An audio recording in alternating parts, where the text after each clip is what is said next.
নমস্কার, শুরু করছি আজকে। আমি অনিকেত চট্টোপাধ্যায়। আজকের শীর্ষক আগুনের দায় কার? তুই ভালো না মুই ভালো, তুই খারাপ না মুই খারাপ। কলতলার এই ঝগড়া যারা শুনেছেন তারা আমার সঙ্গে নিশ্চয়ই একমত হবেন যে সে ঝগড়ার সময় ঠায় 1 ঘন্টা দাঁড়িয়ে প্রতিটা শব্দ কানে ঢোকানোর পরেও আপনি কিছুতেই বুঝতে পারবেন না ঠিক কী নিয়ে ঝগড়াটা চলছে। বুঝতেই পারবেন না এই 2 বা 3 বা 4 পক্ষের আকচা আকচির মধ্যে সঠিক কে বা বেঠিক কারা। জল ভরা শেষ, রাধারা গাগরি মানে ওই বালতি ইত্যাদি নিয়ে চলে গেছে ঘর পানে। আবার কাল সকালে টাইম কলে জল আসবে, আবার শুনতে পাবেন তুই না মুই, মুই না তুই, তুই না মুই। সারা দেশ জুড়ে যখনই কোথাও কোনো দুর্ঘটনা হয়, রেল দুর্ঘটনা হোক, ব্রিজ ভেঙে পড়ে যাক, আগুন লাগুক, ভিড়ে স্ট্যাম্পেড হয়ে মারা যাক, নৌকো লঞ্চ ডুবি হয়ে যাক, সঙ্গে সঙ্গে অন্য সব কিছুকে ছাপিয়ে শুনবেন তুই না মুই, মুই না তুই, তুই না মুই। এবং সেই আলোচনার পরে কি ঠিক হয়ে যাবে কে দায়ী? শুনেছেন নাকি যে 170, 50, 80, 9, 10 জনের মৃত্যুর পরেও একজনেরও ফাঁসি হয়েছে, যাবজ্জীবন হয়েছে। 100টা এরকম দুর্ঘটনার পরে 99টা ঘটনায় শেষমেশ জানা যায় নোবডি কিল্ড জেসিকা। হ্যাঁ, একেবারে সেরকম একটা ব্যাপার, কেউ দায়ী নয়। মনে আছে পোস্তা বাজারে ব্রিজ ভেঙে পড়া? আমাদের যশস্বী প্রধানমন্ত্রী বলেছিলেন অ্যাক্ট অফ গড। এমন পাপী একটা সরকারের বিরুদ্ধে এমনকি ভগবানও তার রায় দিচ্ছেন।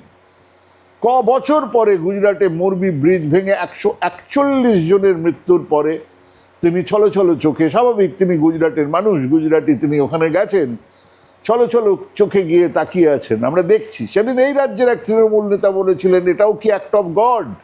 মানে দেখ কেমন লাগে।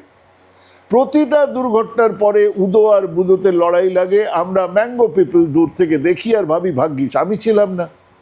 ওই তারাপীঠের হোটেলে বা মোরবি ব্রিজের ওপরে আমার স্ত্রী, সন্তান, সন্ততিরা তারা তো অক্ষত আছে। আর সেই মুহূর্তেই রাজ্যের, দেশের আর এক অন্য কোথাও কোনো প্রান্তে আর এক দুর্ঘটনার আবহ তৈরি হতে থাকে। আগের পুরমন্ত্রী বলছেন এটা রাজনীতি করার সময় নয়, তিনি এখন ভালো তৃণমূল, না হলে তাকে জেলে পোড়া হতো। যদিও 3, 4, 5 কি 6 জেল খাটার পরে তিনি আবার জামিন পেয়ে বেরিয়ে আসছেন, সেটা আলাদা কথা, সেও আমরা জানি। এবং মুখ্যমন্ত্রী তো বলেই দিয়েছেন এসব আগের আমলের জমে থাকা পাপ। একবারও ভাবছেন না যে এই জামানার 4.5 বছরের মাথাতেও আগুন লাগতে পারে? আগের ইতিহাস তো তাই বলছে।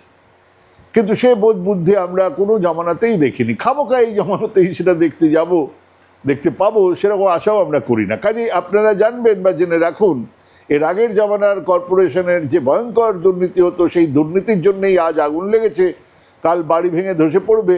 এবং তার সাথে এটাও জেনে রাখুন যে সেই দুর্নীতির দায়ে কারোর কোনো শাস্তি হবে না। 2-4টে কাগা বগাদের ধরে কদিন জেলে রেখে তারপর ছেড়ে দেওয়া হবে এবং চলতে থাকবে দিন। এমনি করেই যায় যদি দিন, যাক না। তারপরে আবার একটা ফ্লাইওভার ভাঙবে, একটা লঞ্চ ডুবি হবে, 50-100 জন মারা যাবে, তখন আবার ফিরছে সেই রাম তুই চোর না মুই চোর, তুই চোর না মুই চোর যাত্রাপালা দেখবো আমরা। ম্যাঙ্গো পিপল চলে যান বড় বাজার, চলে যান পোস্তা, রাজাকাটরাতে। কেন যে প্রতিদিন আগুন লাগে না, কেন যে প্রতিদিন দুর্ঘটনা হয় না, সেটা ভেবেই তারা অবাক হয়ে যাবেন। আমি তো অবাক হয়ে যাই। বেআইনি কনস্ট্রাকশন, ইলেকট্রিকের তার বিপজ্জনকভাবে ঝুলছে, আগুন লাগলে হু করে ছড়িয়ে পড়বে এমন সমস্ত পসরা, সব মিলিয়ে একটা যৌতুকগৃহ। কিন্তু গেছেন সেখানে কেউ হকার উচ্ছেদে, বেআইনি দখলদারদের উচ্ছেদে। কোটি কোটি কোটি টাকার ব্যবসা চলছে সেখানে, চলবে। নিউ মার্কেট থেকে যানবাজার জুড়ে এলাকা পোদ্দার করতে গান্ধী সরণি পর্যন্ত, ওধারে রাজ্যের প্রত্যেকটা বড় তীর্থস্থান, টুরিস্ট স্পট, যে কোনো সময় যে কোনো রকমের দুর্ঘটনা ঘটে যেতে পারে। রোজ ঘটে না কেন, এটাই একটা বিস্ময়।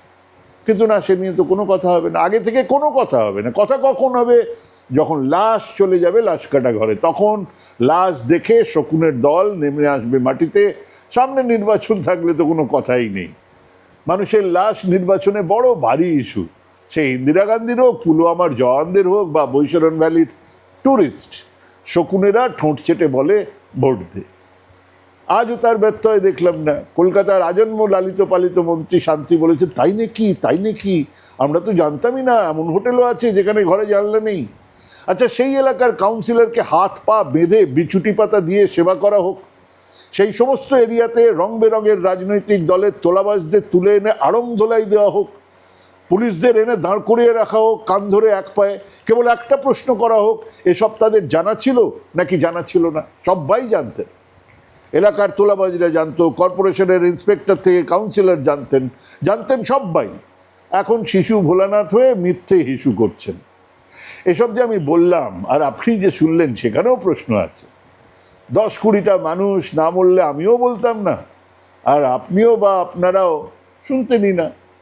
এখানেই আছে আসল সমস্যাটা। তাই লাশের পরে লাশ জমেছে, কলতলার ঝগড়াও জমে উঠেছে। তুই চোর না মুই চোর, সেই তুই চোর না মুই চোর, এ যাত্রাপালা কতদিন চলবে বলুন তো? নিন, এবারে ট্রোল করুন কিংবা সঙ্গে থাকুন, গালিগালাজ করুন কিংবা সমর্থন করুন। দিনের শেষে এই অবস্থায় একটু ভালো থাকার চেষ্টা করুন। আজকে এখানেই শেষ করছি। নমস্কার।